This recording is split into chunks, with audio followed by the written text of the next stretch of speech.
ಈ ಹುಡುಗಿಯ ಇಡೀ ಕುಟುಂಬಕ್ಕೆ ಜೇನುನೊಣಗಳೆಂದರೆ ಅಲರ್ಜಿ ಹೋಗುತ್ತಿತ್ತು. ಆದರೆ ಒಂದು ದಿನ ಅದೇ ಹುಡುಗಿ ಮತ್ತು ಅವಳ ತಾಯಿ 2,20,00,000 ಅಪಾಯಕಾರಿ ಮಾರಣಾಂತಿಕ ಜೇನುನೊಣಗಳನ್ನು ಹೊಂದಿದ್ದ ವಾಹನದಲ್ಲಿ ಸಿಲುಕಿಕೊಂಡಿದೆ. ಕಾರಿನಲ್ಲಿ ಕುಳಿತಿದ್ದ ತಾಯಿ ಮತ್ತು ಮಗಳು ಎದುರಿನ ರಸ್ತೆಯಲ್ಲಿ ಭೀಕರ ಅಪಘಾತ ಸಂಭವಿಸಿರುವುದನ್ನು ನೋಡಿದ್ದಾರೆ. ದೊಡ್ಡ ಟ್ರಕ್ ಮತ್ತು ಸಣ್ಣ ಕಾರು ಡಿಕ್ಕಿ ಹೊಡೆದು ಭಾರೀ ಸ್ಫೋಟ ಸಂಭವಿಸಿದೆ. ಆ ದೊಡ್ಡ ಟ್ರಕ್ ಈಗ ಅವರ ಕಡೆಗೆ ವೇಗವಾಗಿ ಬರುತ್ತಿತ್ತು. ಮಹಿಳೆ ಬೇಗನೆ ಬ್ರೇಕ್ ಹಾಕಿದಳು. ಟ್ರಕ್ ಚಾಲಕ ಹೇಗೋ ಲಾರಿಯನ್ನು ನಿಲ್ಲಿಸಿದನು. ಆದರೆ ಲಾರಿಯ ಮೇಲೆ ಇಟ್ಟಿದ್ದ ಪೆಟ್ಟಿಗೆಗಳು ಬಿದ್ದು ಒಡೆದವು. ಆ ಪೆಟ್ಟಿಗೆಗಳಿಂದ ಲಕ್ಷಾಂತರ ಮಾರಣಾಂತಿಕ ಜೇನುನೊಣಗಳು ಹಾರಿಹೋದವು. ಮಹಿಳೆ ಹಿಂತಿರುಗಿ ನೋಡಿದಾಗ ಅವಳು ಭಯದಿಂದ ದಿಗ್ಭ್ರಮೆಗೊಂಡಳು. ಅವರ ಕಾರನ್ನು ಸಂಪೂರ್ಣವಾಗಿ ಜೇನುನೊಣಗಳು ಸುತ್ತುವರಿದಿದ್ದವು.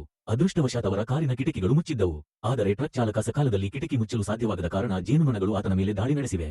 ವ್ಯಕ್ತಿ ತನ್ನ ಪ್ರಾಣವನ್ನು ಉಳಿಸಿಕೊಳ್ಳಲು ಕಾರಿನಿಂದ ಓಡಿಹೋದನು ಮತ್ತು ದಯವಿಟ್ಟು ಕಾರಿನ ಬಾಗಿಲು ತೆರೆಯಲು ಮಹಿಳೆಗೆ ವಿನಂತಿಸಲು ಪ್ರಾರಂಭಿಸಿದನು.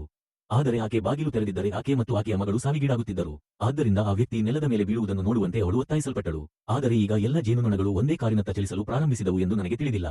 ಲಕ್ಷಾಂತರ ಜೇನುನೊಣಗಳು ಕಾರಿನ ಗಾಜಿಗೆ ಅಂಟಿಕೊಂಡು ಒಳಗೆ ಪ್ರವೇಶಿಸಲು ಪ್ರಯತ್ನಿಸತೊಡಗಿದವು.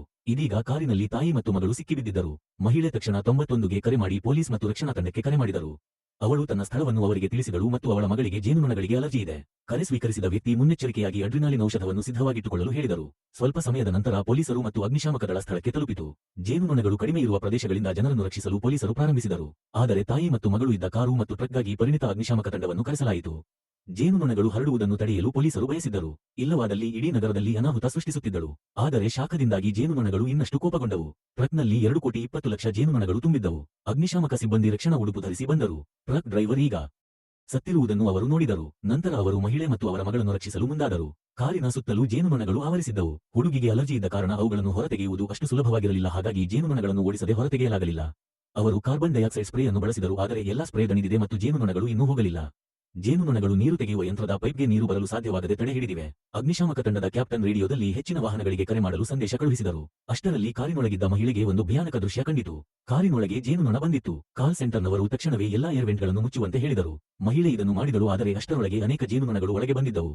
ಈಗ ಬಾಲಕಿ ಅಪಾಯದಲ್ಲಿದ್ದಳು. ಒಂದು ಜೇನುನೊಣವು ಅವನನ್ನು ಕುಟುಕಿದರೆ ಇತರ ಜೇನುನೊಣಗಳು ಅವನ ಮೇಲೆ ದಾಳಿ ಮಾಡುತ್ತವೆ ಮತ್ತು ಅವನು ಸಾಯಬಹುದು. ಆದ್ದರಿಂದ ಇಬ್ಬರೂ ಈಗ ಜೇನುನೊಣಗಳು ತಮಗೆ ಹಾನಿಯಾಗದಂತೆ ಕದಲದೆ ಮೌನವಾಗಿ ಕುಳಿತರು.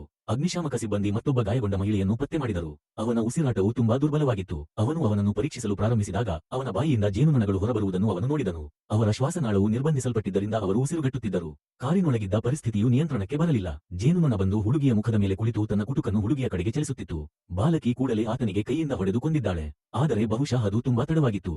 ಜೇನುನೊಣ ಕುಟುಕಿದ ಸ್ಥಳ ಊತ ಮತ್ತು ಕೆಂಪು ಇತ್ತು. ಕಾಲ್ ಸೆಂಟರ್ ಜನರು ತನ್ನ ಅಡ್ರಿನಾಲಿನ್ ಅನ್ನು ತ್ವರಿತವಾಗಿ ಬಿಡುಗಡೆ ಮಾಡಲು ಮಹಿಳೆಗೆ ಹೇಳಿದನು. ಈ ಔಷಧಿ ಯಾರಿಗೆ ಎಂದು ಕೇಳಿದರು ಮತ್ತು ನಂತರ ಅದರ ಬಗ್ಗೆ ತಿಳಿದುಕೊಂಡರು. ವಾಸ್ತವವಾಗಿ ಹುಡುಗಿ ಮಾತ್ರವಲ್ಲದೆ ಮಹಿಳೆ ಸ್ವತಃ ಜೇನುನೊಣಗಳಿಂದ ಪ್ರಭಾವಿತವಾಗಿರುತ್ತದೆ. ಅಲರ್ಜಿಗಳು